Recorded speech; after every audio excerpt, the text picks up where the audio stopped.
지난주부터 우리 온전한 성도에 대한 시리즈 설교를 하는데요. 지난주에 함께 말씀드렸던 내용이 사람은 영혼육으로 되어져 있잖아요. 근데 내가 누구냐? 사람은 영혼육 중에 나의 본질은 영이 나의 본질이다. 사람은 영입니다. 그러면 혼과 육은 무엇입니까? 내가 혼을 가지고 육이라고 하는 집에 살고 있는 이 영이 나의 본질입니다.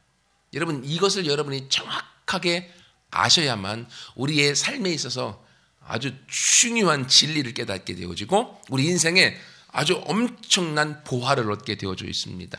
왜냐하면 우리가 예수님을 믿고 나서 구원받고 나면 우리의 영이 구원받는 거잖아요. 바로 내 영 안에 성령님이 들어오셔서 내 영은 하나님과 대화하고 하나님을 인식하는 기관이죠. 기능을 하는 것이죠. 그리고 나면 내 영이 구원받은 다음에 내 혼과 육이 남아져 있거든요. 그러면 이 혼과 육은 어떻게 해야 되느냐? 바로 구원받은 영이 혼과 육을 향하여서 우리가 동일한 회복과 구원을 얻도록 내가 내 안에 있는 성령님과 함께 내 영이 그 일을 해야 되는 것입니다. 내가 내 혼과 육을 향하여서 어떤 일도 하지 아니하면 하나님도 어떤 일도 하지 아니하십니다. 그래서 우리는 구원받은 내 영이 내 혼과 육을 새롭게 함으로 변화를 받고 육체는 산 제물이 되어지도록 하나님 앞에 올려 드려야 된다라고 지난주에 말씀을 드렸습니다. 오늘은 그러면 이제 두 번째 시간으로 사람은 혼을 가지고 육에 살고 있는 영이 나의 본질인데 그러면 내가 정말로 잘 살고 행복하려고 하면 내 영이 건강해야 되겠죠. 그렇죠? 여러분, 사람이 몸이 건강하기 위해서 얼마나 많은 시간과 돈과 노력을 투자합니까? 몸이 건강해야 됩니다. 우리 이웃에 몸이 아프신 분 보면 너무 마음이 아파요. 여러분도 경험하지 않습니까? 그래서 우리가 건강하기 위해서는 어떠한 노력이라도 행하고 있습니다. 저희 작은아버지가 계신데 막내 작은아버지가 계세요. 저희 아버지가 첫째고 작은아버지가 5분이 계십니다. 그중에 이제 막내 6째 작은아버지가 계셨는데 얼마 전에 돌아가셨어요. 50대 후반인데 갑자기 그 작은아버지가 몸에 건강에는 자신 있어 하셨던 분이에요. 운동도 좋아하시고 자기 관리를 철저하게 하셨던 분인데 어느 날 갑자기 몸이 이상해서 병원에 갔는데 췌장암이 발견되어졌고 병원에서는 6개월 선고를 내렸었어요.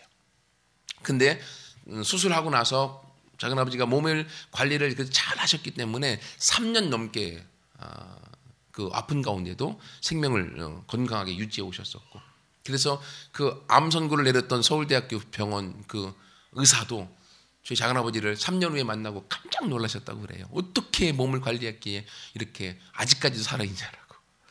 여러분, 그만큼 자기 몸의 건강을 위해서 최선을 다했었음에도 불구하고 자기 몸을 자기가 어찌할 수 없는 건가 봐요. 그렇기 때문에 그런 암이 와서 몸을 아프게 되어서 죽음까지 이르게 되어지죠. 아무튼 수많은 사람들은 자신의 몸의 건강을 위해서 운동하고 식이요법하고 기타 등등 자기 몸의 건강을 위해 최선을 다합니다. 그것뿐만이 아니라 우리가 우리의 혼, 우리의 정신, 우리의 마음을 위해서도 얼마나 많은 돈을 투자합니까?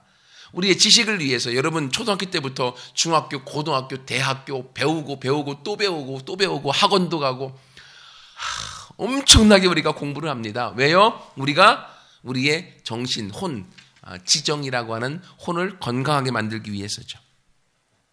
그리고 또한 우리가 성품을 훈련시키고 내 기질을 훈련시키면서 내 약점은 무엇이고 어떻게 하면 내가 강하게 내 마음을 만들 것인가에 대한 훈련도 해옵니다. 이렇게 몸을 위해서 우리가 훈련하고 또 마음, 혼을 위해서 훈련하는 것 너무 좋습니다. 하지만 내 본질, 내 자신이 어디라고 말씀드렸습니까? 영이라고 말씀을 드렸잖아요. 그러면 내 진짜인 내 영을 훈련시키는 것, 강화시키는 것, 건강하게 만드는 것, 이것이 무엇보다도 더 중요합니다.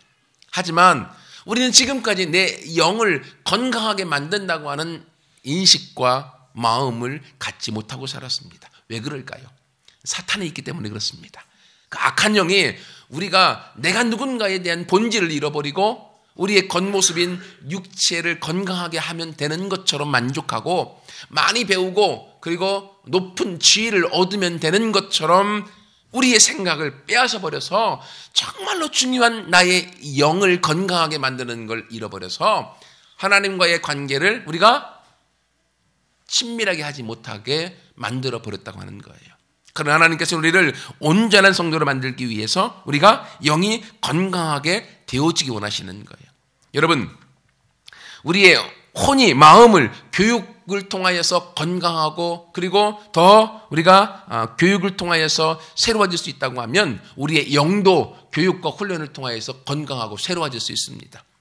우리의 육체가 훈련을 통해서 운동을 통해 강해질 수 있는 것처럼 우리의 영도 훈련을 통해서 강해질 수 있다고 하는 것입니다.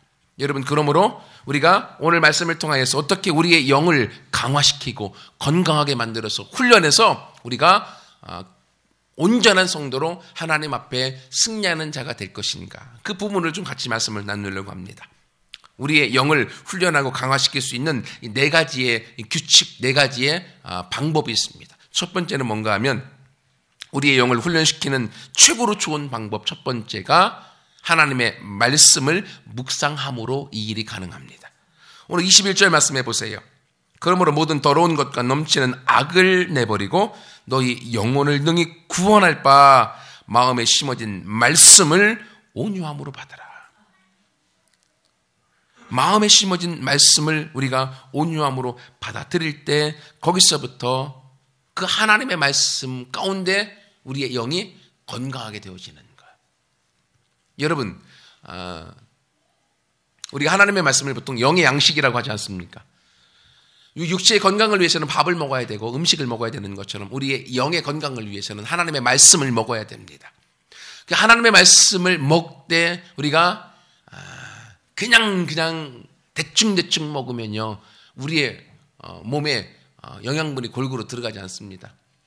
저희 그 아들이 있는데요, 누군지는 말씀드리지 않겠습니다. 밥을 먹을 때 많이 씹지 않고 그냥 이렇게 먹습니다.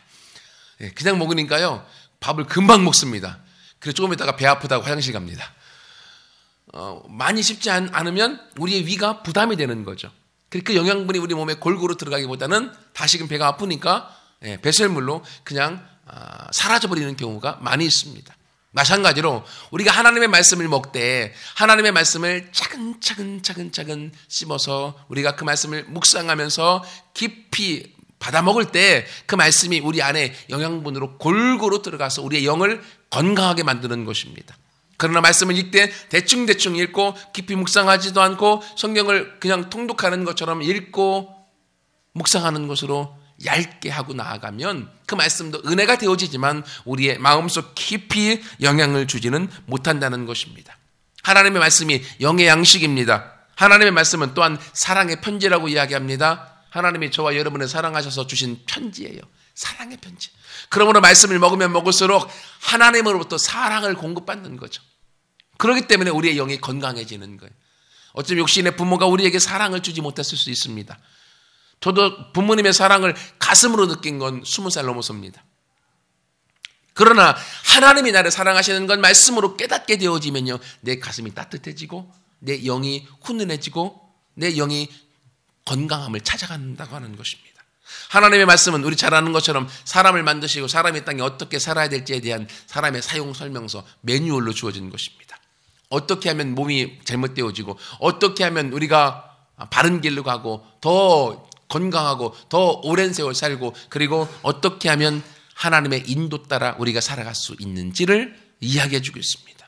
그러므로 하나님의 말씀은 시편 119편의 말씀에 의하면 주의 말씀이 내 발의 등이요 내 길에 빛이 되어준다. 내 앞에서 길을 열어주고 그리고 밝은 빛을 내어주는 내비게이션의 역할을 해주는 것이 하나님의 말씀이다라고 이야기해 주고 있습니다. 그렇기 때문에 우리는 하나님의 말씀을 읽고 묵상하고 하나님의 말씀을 가까이 함으로 우리의 영이 건강해지는 것입니다. 몸이 아무리 육체가 아무리 건강해도요, 내 영이 건강하지 않으면 우리는 사단의 꼬임에 빠져서 실패하게 되어지고요, 좌절하게 되어지고 마음이 무너져 버리게 되어지고 우울증이 오고 고통 가운데 고민하고 번뇌하며 환경에 휘둘리면서 우리가 눈물 짓는 인생으로 전락되어지게 되는 것입니다. 예수님도 40일 금식 기도하고 난 다음에 사단이 와서 시험하시잖아요. 첫 번째 시험이 무엇이었습니까? 배고프지? 돌멩이 갖다가 떡을 만들어 먹어라. 그때 예수님 뭐라고 말씀하셨습니까? 마태복음 4장 4절에 사람이 떡으로만 사는 것이 아니요 하나님의 입에서 나오는 모든 말씀으로 사는 것이다. 네가 나에게 배고프니까 돌멩이로 떡덩이 만들어 먹으라고 하지만 나는 하나님으로부터 나오는 그 말씀으로 내 영의 양식이 풍족하다. 예수님의 말씀이에요. 이 말씀을 통하여 예수님은 자기 자신을 훈련하여 하나님의 음성 가운데 건강함으로 나아가고 하나님의 인도 따라 살아가게 됐던 것입니다. 여호수아 1장 8절의 말씀 여러분 잘 아실 거예요. 이 율법책을 내 입에서 떠나지 말게 하고 오직 주야로 그것을 묵상하여 그 가운데 기록된 대로 다 지켜 행하라. 그러면 내 길이 평탄하게 될 것이라 내가 형통하게 될 것이라. 우리 모두는 우리 인생이 평탄하고 형통하고 성공하고 승리하는 걸 원합니다. 다 원해요. 하지만 그 비결을 여호수아 1장 8절에 말씀하고 있습니다. 어떻게 하라고요? 율법책을, 이 말씀을 내 입에서 떠나지 말게 하며 주야로 그것을 묵상해라. 이게 시작이라고 하는 거예요. 하나님의 말씀을 묵상하고 나아가면 이것이 우리에게 승리와 형통함을 가져다 준다고 성경은 이야기해 주고 있습니다. 여러분 이때의 여호수아의 상황이 어떻습니까? 모세가 죽고 나고 이스라엘의 200만 대군의 인도자가 한순간 사라져버렸습니다. 여호수아는 모세의 시종이었습니다. 자신이 따르고 자신이 섬기던 모세가 사라져버린 거예요. 근데 문득 하나님이 나타나시더니만 여호수아야 이제는 네가 모세를 대신하여 이스라엘의 지도자가 되라. 아마 이 말을 들었을 때요 여호수아는요 엄청난 두려움에 빠졌을 것입니다. 그래서 하나님이 여호수아서 1장 말씀에 두려워하지 말라. 담대하라. 내가 너와 함께 하겠다. 모세와 같이 했던 것처럼 너와 같이 할 것이고 네 발바닥으로 밟는 곳을 너에게 주었다. 계속적으로 하나님이 여호수아를 향하여 담대한 마음을 가져다 줍니다. 그러면서 여호수아야 네가 승리하는 비결은 이 하나님의 말씀 율법책을 내 입에서 떠나지 말게 하고 주야로 것을 묵상해라. 그러면 이것이 너에게 형통함을 그리고 가나안 땅을 정복하고 하나님의 나라를 다시금 만들어가는 일들을 넉넉히 해나갈 것이다 라고 이야기하고 있습니다.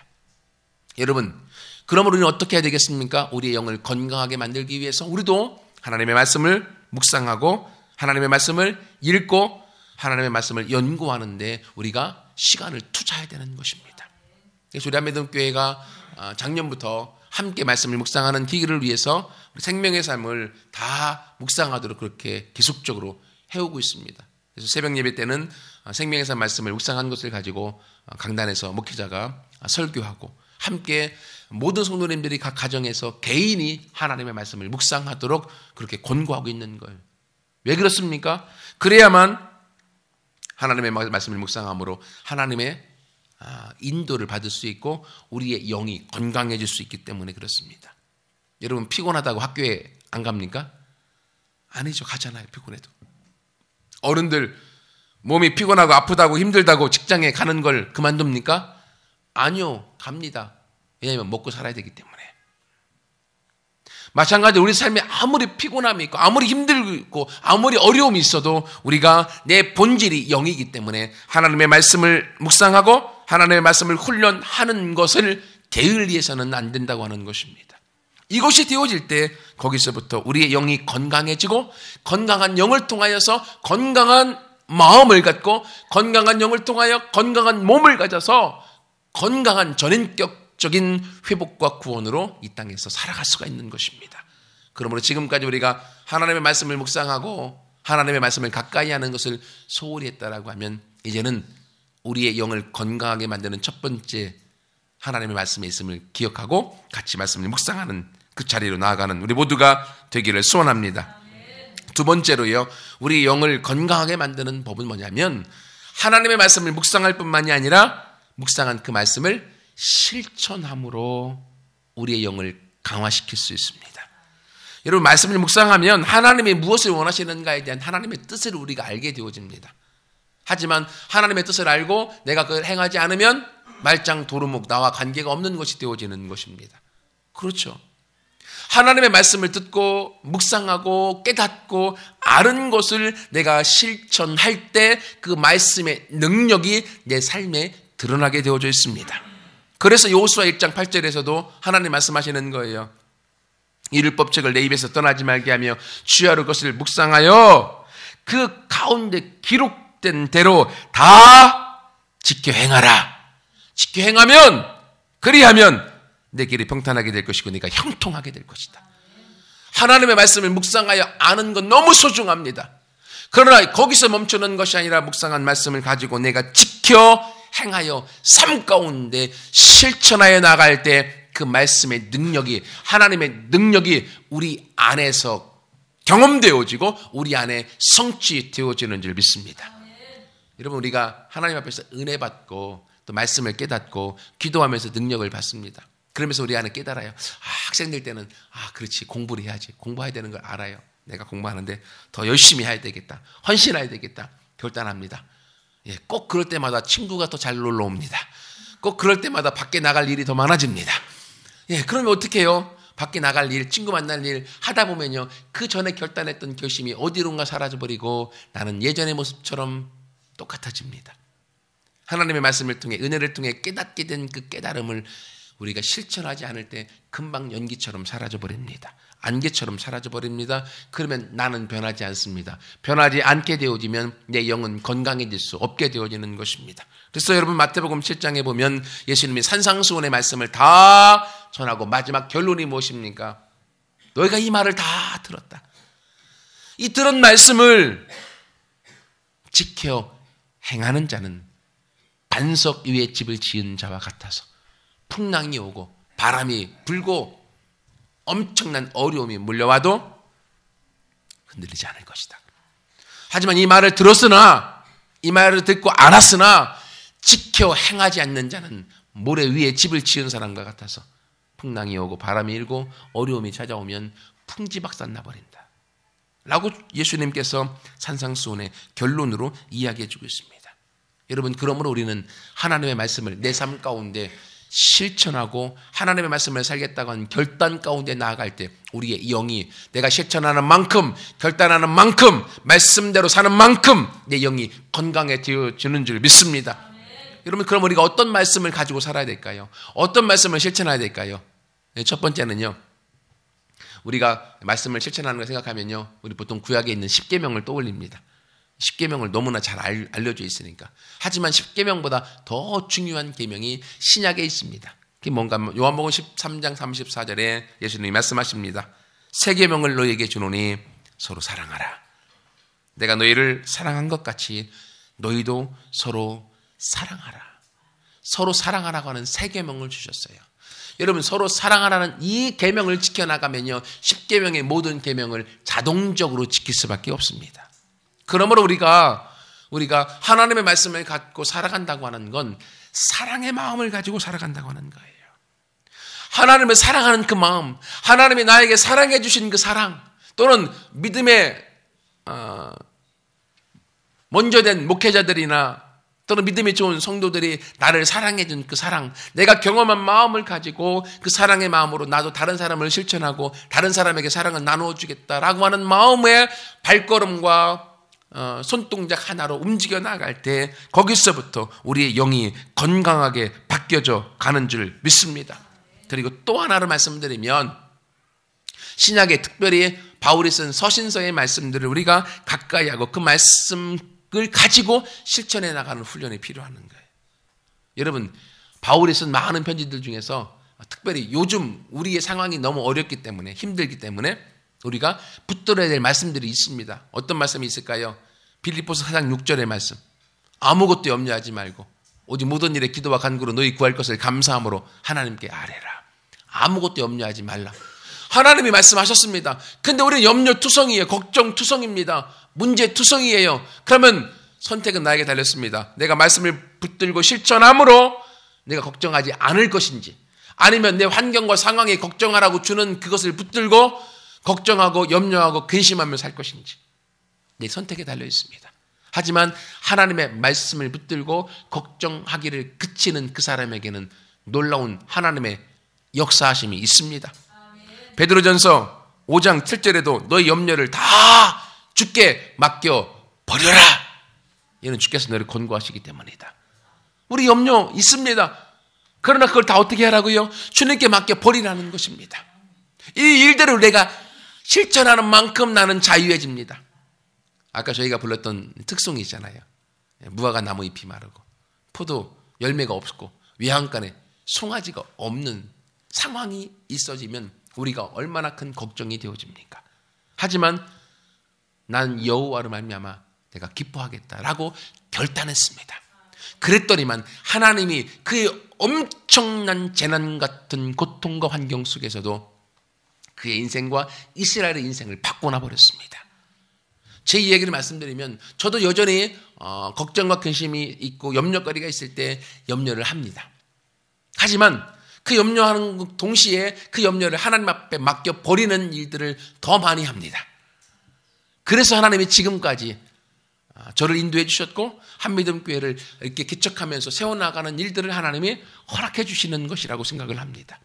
저희가 부사역자로 사역하면서 계속 엄청난 어려움 가운데 하나님 앞에 기도하면서 하나님 너무 힘들어요. 어떡합니까? 도망가고 싶습니다. 근데 하나님이 도망갈 길을 안 열어주시는 겁니다. 그래서 어떡합니까? 계속 기도했죠. 하나님 도망갈 길도 안 열어주시고 여기서 죽으라는 겁니까? 어떡합니까? 기도하는데 하나님이 우리 마음 가운데 개척에 대한 마음을 주셨습니다. 어떡합니까? 하나님이 개척하라고 마음을 주셨으니까 하겠습니다. 하겠고 순종하겠는데 돈은 없습니다. 하나님 돈은 주세요. 그러면서 우리 개척할 장소들을 막 알아보면서 확인해 봤더니만 서울에 교회 자리를 임대해 놓은 곳이 있는데 거기가 2억이면 교회를 전세로 들어갈 수 있더라고요. 그래서 교회를 전세로 얻는데 2억, 사택은 5천원 돼야 되니까 하나님 2억 5천이 필요합니다. 2억 5천을 주세요 라고 기도했습니다. 그 기도를 시작한 지 5개월 만에 하나님이 2억 5천을 주셔서 여기에 왔습니다. 만약에 우리의 환경과 상황이 힘들어서 걱정하고 근심하고 안 됩니다. 하나님 어떡합니까? 내가 그 근심 덩어리를 꽉 붙들고 있었으면 아직까지도 그 문제 해결되지 않고 우리가 여기 오지도 못했을 것입니다. 하지만 그 염려와 걱정과 근심을 하나님 앞에 맡겨버리고 염려하기를 선택하지 않고 감사와 기도를 선택하여 하나님 앞에 나아갔을 때 하나님이 오늘 이 한미듬교회를 세우셨고 여기에서 하나님의 교회를 세워나가도록 만드셨습니다. 여기서도 많은 어려움이 있습니다. 개척하러 왔는데 딱 지금부터 3년 반, 만 3년 반 전에 이곳에 와서 교회를 개척했습니다. 태어나서 안산에 처음 와봤습니다. 연고지도 없습니다. 아는 사람도 없습니다. 우리 가족 5명만 딱 왔습니다. 막둥이 만 1살 됐을 때. 너무 행복했습니다. 기뻤습니다. 열심히 예배하고 하나님 앞에 나아갔는데 전도하기가 너무 어렵습니다. 너무 힘든 과정들을 겪어서 여기까지 왔습니다. 그러면서 재정적인 압박도 있고 어려움도 있었어요. 하나님, 내가 넘을 수 없습니다. 어떡합니까? 재정적인 문제 때문에 걱정도 되고 근심도 되고 힘들었습니다. 하지만 그 문제를 내가 근심하고 걱정하기보다 하나님 앞에 맡겨버렸습니다. 맡겨버렸더니만 하나님이 또 숨통을 열어주셔서 살 길을 열어주십니다. 여러분, 이것처럼요, 하나님이 살아계시고 하나님이 우리를 사랑하신다고 하면 우리가 우리의 신앙생활 하면서 하나님을 예배하면서 우리는 무엇을 붙들고 무엇을 선택하고 무엇을 믿고 나아가야 되겠습니까? 내 환경과 상황이 말해주는 것입니까? 아니면 하나님이 말씀해 주고 있는 하나님의 말씀입니까? 내가 무엇을 선택하고 붙드느냐에 따라서 내 인생의 앞길은 달라지게 되어져 있습니다. 내가 아무리 걱정해도 근심해도 아무리 문제와 시련과 고통 가운데 힘들어해도요, 그걸 내가 해결할 수 없습니다. 그러면 그 문제를 하나님 앞에 맡겨버리십시오. 말씀에 의지하여서 걱정하고 근심하기보다 감사와 기도로 하나님 앞에 나아가 보십시오. 주님이 거기에 대한 해답을 가지고 계십니다. 야고보서 1장 2절과 3절에도 내 형제들아 너희가 여러 가지 시험을 당하거든 온전히 기쁘게 여기라. 이는 너희의 믿음의 시련이 인내를 만들어 내는 줄 알미니라. 우리가 당하는 여러 가지의 시험과 걱정과 근심이 있습니다. 어떻게 하라고요? 시험에 눌리고 걱정에 근심하고 염려하지 말고 온전히 기쁘게 여기라는 것입니다. 우리가 선택할 것은 온전히 기쁘게 여기고 나아가면 하나님의 그 시험과 시련과 고통과 고난의 문제를 책임져 주시겠다고 하는 것입니다. 하지만 우리가 그 염려와 걱정과 근심을 통째로 붙들고 내가 염려하고 있으면 하나님은 아무 일도 안 하십니다. 하실 수가 없습니다. 왜냐하면 우리의 문제를 우리가 붙들고 있기 때문에. 하지만 그 문제를 하나님 앞에 맡기고 나아가면 하나님이 그 문제를 붙드셔서 하나님의 그 문제에 대한 해답을 우리 가운데 제시해 주십니다. 이것을 경험해 나가는 것이 우리의 영을 강화시켜 나가는 것입니다. 여러분, 그러므로 지금 우리가 당면한 시련과 걱정과 근심과 염려가 있습니까? 기쁘게 여기십시오. 하나님 앞에 맡기십시오. 그러면 거기서 하나님의 역사해 주시는 큰 차이와 큰 기적을 우리가 경험하는 장본인 주인공이 되어질 줄 믿습니다. 그럼 세 번째로 우리의 영을 강화시키는 방법이 있습니다. 그건 무엇인가 하면 이제는 말씀을 내 인생의 최우선에 두는 것입니다. 하나님의 말씀을 내 인생의 최우선에 두는 것입니다. 어떤 상황에 대하든지 어떠한 어려움에 처하든지 간에 제일 먼저 하나님의 말씀은 뭐라고 이야기하시는가? 그것을 자동적으로 생각될 정도로 하나님의 말씀을 최우선에 두는 것입니다. 여러분 잘 아시는 일평생 동안 살면서 기도를 5만 번 응답받은 분, 조지 물러라는 분이 있잖아요. 그분이 기도했던 방법이 있습니다. 어떻게 기도했는가 하면 자신의 고아원을 운영하면서 수백 명의 아이들의 먹을거리에 누구에게도 손버린 적이 없습니다. 그는 오직 기도로 그 아이들을 먹였습니다. 어느 날 아이들을 먹일 돈이 없습니다. 그는 하나님 앞에 기도합니다. 이런 문제와 어려움이 생기면 이 문제와 어려움에 대해서 성경은 무엇라 말하고 있는가? 하나님의 말씀을 찾기 시작합니다. 말씀이 찾아지면 그는 그 말씀을 붙들고 기도의 자리로 나아갑니다. 하나님이 이렇게 말씀하셨기에 이 문제가 해결됐음을 믿습니다. 그랬을 때 하나님은 꼼짝 못하고 조지 물레의 기도에 응답해 주셨습니다. 여러분 마찬가지입니다. 우리의 영이 강화되어지는 것은요, 하나님의 말씀을 최우선적으로 두고 하나님의 말씀을 가지고 나아가는 삶입니다. 어떤 형편과 사정 속에서도 하나님은 뭐라고 말씀하시는가? 예수님이라고 하면 어떻게 하셨을까?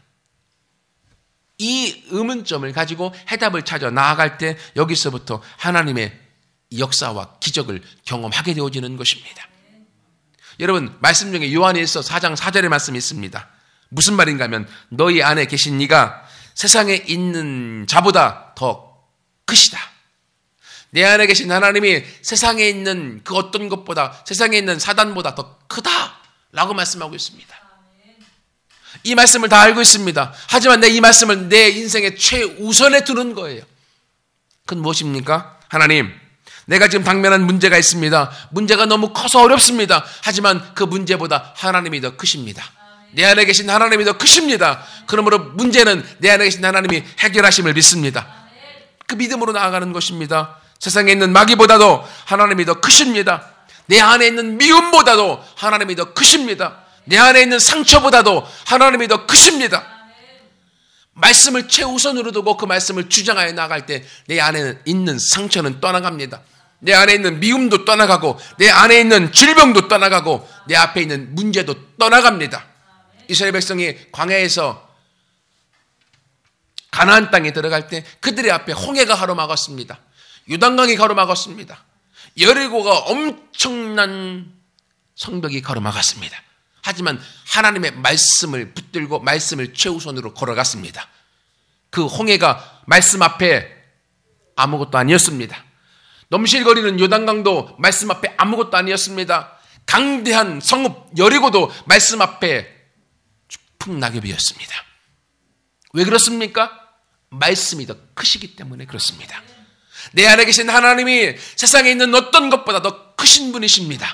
이 말씀을 내가 최우선에 두고 믿음으로 나아갈 때 그 말씀 통하여서 우리의 삶에 해답을 얻고 하나님이 우리 안에 주시는 정복의 영을 통하여 우리 앞에 어떠한 문제든지 정복하여 나가는 주인공들이 저와 여러분 되어질 줄 믿습니다. 마지막으로요, 우리의 영을 강화시키는 방법은 하나님의 말씀을 묵상하고 말씀을 실천하고 말씀을 최우선에 둘 뿐만이 아니라 우리 안에 있는, 내 안에 있는 영의 음성에 순종함으로 우리의 영을 강화시키는 것입니다. 아무리 하나님의 성령이 내 안에 들어와, 영 안에 들어와 내 영이 나에게 말을 해도요, 내가 그 영의 음성에 순종하지 않으면 내 영은요 다시금 건강을 잃어버립니다. 쓸모없어집니다.